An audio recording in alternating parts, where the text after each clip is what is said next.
kids, it's Nat. I just wanted to drop a quick video this morning. Today is Monday, and I typically will keep my son home depending on what I have going on, but I've got two very important presentations coming up in the next couple of weeks, and opening keynote presentations, and I have to be prepared and have some time to rehearse. So I was getting him ready this morning, and he was just kind of all over the place, and he's 4 going on 5. He'll be 5 in 3 weeks, but he was just kind of going all over the place.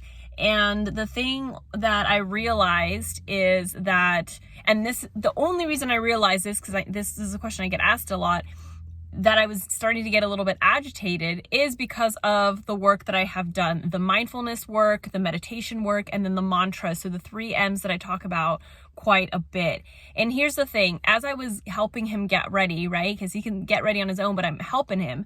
He just was all over the place. So he, was putting his hands on my face. He was zipping up. I have a zipper today. So he was zipping my zipper up and down as I'm trying to put his shorts on and his socks on.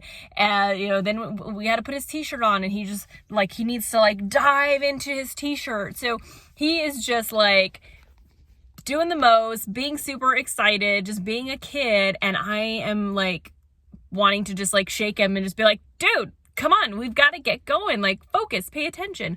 But it's in these moments that I'm recognizing a couple of things. So one, he's just going about his day with distractions and he's being goofy.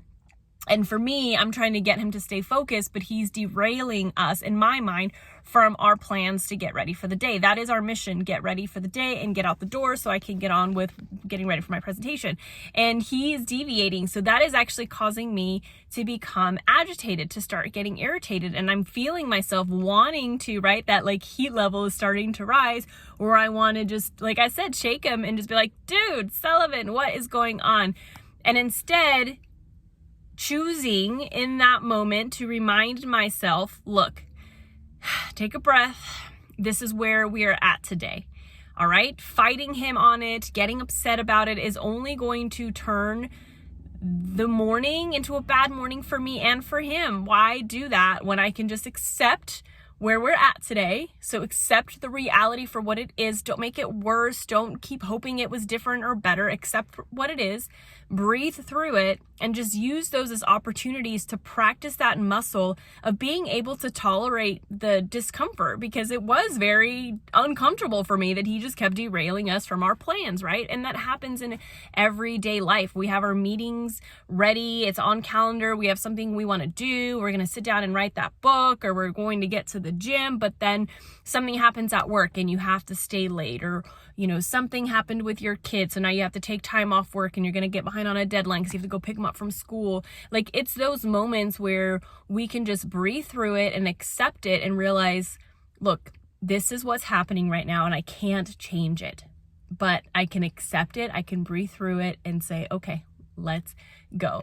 So once I stopped myself from losing it on him, I just reframed, and it made the morning a little bit easier, and it allowed me to look at his little cute face and smile and give him kisses and just let him be silly for a minute. And were we delayed? Sure, maybe by 5, 6, 7 minutes. So it would have been worse for him and for me had I not stopped myself.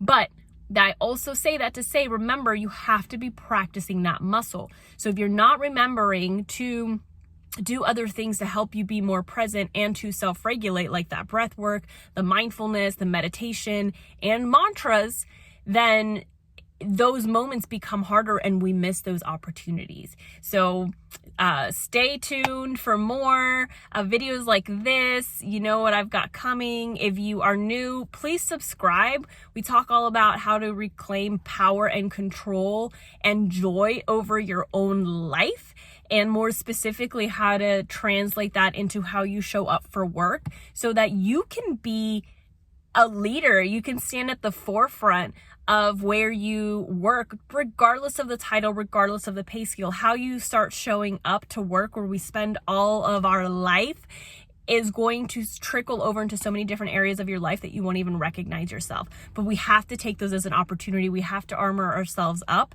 and being able to regulate when you're about to withdraw, lose your crap on somebody, people please, all of those things that we have a tendency to do because we all have a default. You have to start catching yourself. But the only way to do that is to start paying attention to when you're doing it and what you're doing.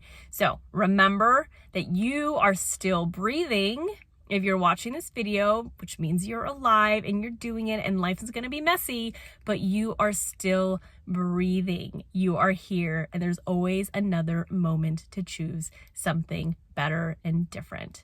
I'll see you soon.